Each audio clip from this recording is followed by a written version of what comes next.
कोविड-19च्या पहिल्या लाटेदरम्यान वाढलेल्या रुग्णसंख्येवर नियंत्रण, त्यावर उपाययोजना करण्यासाठी दिनांक 13 एप्रिल 2020 रोजीच्या शासन निर्णयान्वये राज्यात तज्ज्ञ डॉक्टरांचे विशेष कार्यदलाची निर्मिती करण्यात आली होती।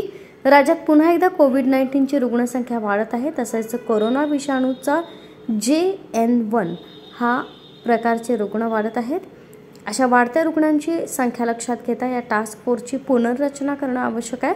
त्यानुसार टास्क फोर्सची पुनर्रचना करून नवीन टास्क फोर्सची स्थापना करण्यात आली आहे, अशी माहिती सार्वजनिक आरोग्य मंत्री प्राध्यापक डॉक्टर तानाजी सावंत यांनी दिली।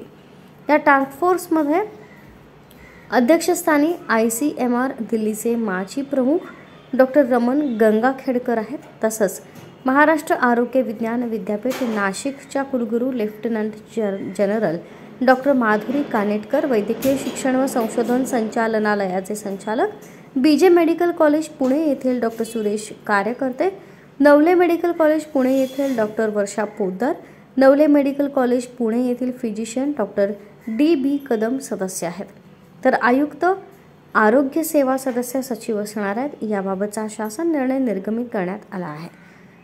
गंभीर व अतिगंभीर आजारी कोविड-19 रुग्णांसाठी रुग्ण व्यवस्थापन प्रोटोकॉल स्थापन करणं, कोविड-19 क्रिटिकल केअर हॉस्पिटलमध्ये तज्ज्ञ डॉक्टर आणि आरोग्य सेवा सहाय्यक कर्मचाऱ्यांच्या आवश्यकतेची शिफारस करणं, गंभीरपणे आजारी कोविड-19 रुग्णांवर उपचार करताना एक समानता राखण्याची, योग्य औषध प्रोटोकॉलची शिफारस करणं आदी कार्यवाही हा टास्क फोर्स करणार आहे, अशी माहिती डॉक्टर तानाजी सावंत यांनी दिली आहे। गेल्या काही दिवसांपासून कोरोनाच्या नव्या व्हेरिएंटमुळे राज्यातील कोरोनाच्या रुग्णसंख्येत हळूहळू वाढ होत असल्याचं दिसून येत आहे। राज्यातील कोरोनाची सक्रिय रुग्णसंख्या आता 100च्या वरती गेली आहे। आज राज्यातील सक्रिय रुग्णसंख्या 103 इतकी झाली आहे। राज्याप्रमाणे देशातही सक्रिय रुग्णसंख्येमध्ये वाढ होताना दिसते। राज्यातील कोविड चाचण्यांमध्ये वाढ करण्यात आली असून त्यानंतर पुन्हा एकदा रुग्णसंख्या वाढल्याचं दिसून येत आहे।